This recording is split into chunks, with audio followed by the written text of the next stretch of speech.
सुबह के लगभग 4 बजने को है। थकान से चूर अवस्था में सोए थे। शाम को एक माताजी ने बिना कुछ खाए पिए सोने नहीं दिया और मैं कुछ खाना भी नहीं चाहता था। तो उन्होंने मुझे ज़बरदस्ती में चीकू खिलाए।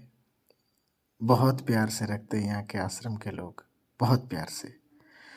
और फिर सुबह उठे तो चूँकि ये भक्ति का रास्ता है, सबको अपना अपना लेना होता है। तो यहाँ से रुके हुए सभी पैदल जाने वाले भगवान के भक्त अपने अपने रास्ते के हिसाब से पैदल चलना शुरू हुए और आगे बढ़ गए। रास्ते में गोमती जी भी आएंगे, जहाँ पे उनको क्रॉस करने से पहले चप्पल उतार के जाना होगा। तो रास्ते में वो वट वृक्ष भी आएगा, जहाँ मीरा माँ ने आक्रांताओं से बचने के लिए उसके ऊपर चढ़ के और भगवान को पुकारा था। और ऐसा कहा जाता है कि उस वट वृक्ष के पास ही भगवान ने आकर के और उन आक्रांताओं को भगाकर मीरा माँ को अपने साथ ले गए।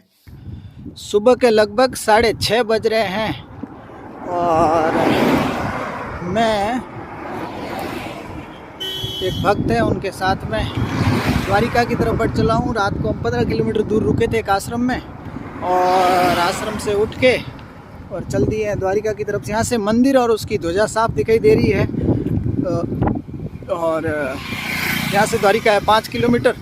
द्वारिका पहुँचेंगे और यात्रा का इस तरीके से करेंगे समापन। बहुत प्यारी यात्रा रही, बहुत अच्छे भक्त मिले जिसके बारे में हम डिस्कस करेंगे।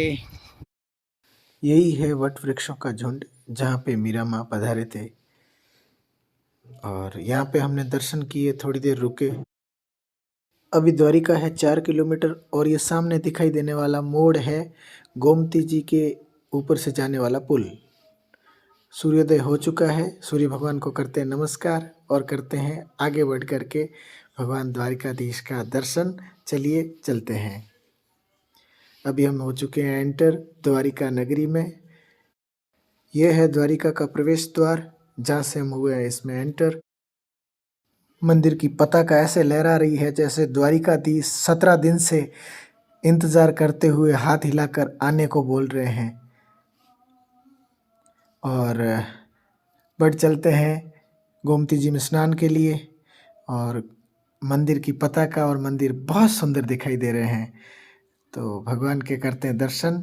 अभी गोमती जी में स्नान करूंगा और स्नान करके मंदिर की तरफ जाऊंगा। ये गोमती जी का सुंदर सा नज़ारा, और इसमें मैंने अभी स्नान कर लिया है, गोमती जी के दर्शन कर रहा हूँ।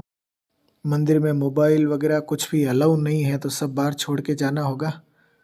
और माँ गोमती जी से आशीर्वाद लेकर के अभी मंदिर में प्रवेश करने जाऊंगा। मैं इतना खुश हूँ बता नहीं सकता। मंदिर दर्शन से आ चुका हूँ बाहर और हूँ द्वारिका के जो मार्केट में। भक्तों के संग कुछ फ़ोटोज़ ली, वो आपके सामने हैं। और अब चला हूँ पैदल माँ रुक्मिणी जी के दर्शन करने, जहाँ पे यात्रा समापन होगा। माँ रुक्मिणी से आशीर्वाद लेकर के फिर मैं मारवाड़ के लिए फिर से रवाना हो जाऊंगा। माँ रुक्मिणी जी का मंदिर एक एक क्लिक में नज़दीक आता जा रहा है। मेरी वीडियो रिकॉर्ड नहीं कर पाया, लेकिन मेरे पास जो फ़ोटोज़ है वो आपके सामने रख रहा हूँ। ये माँ रुक्मिणी जी का मंदिर है और यहाँ पे मैं दर्शन करके और फिर मैं है जो यहाँ से गुजरात रोडवेज की बस पकड़ के फिर से राजस्थान के लिए रवाना हो रहा हूँ। तो कैमरा अलाउ नहीं है मंदिर में, तो बाहर से कुछ फ़ोटोज़ लिए। और है मंदिर की एकदम सुंदर सी तस्वीरें।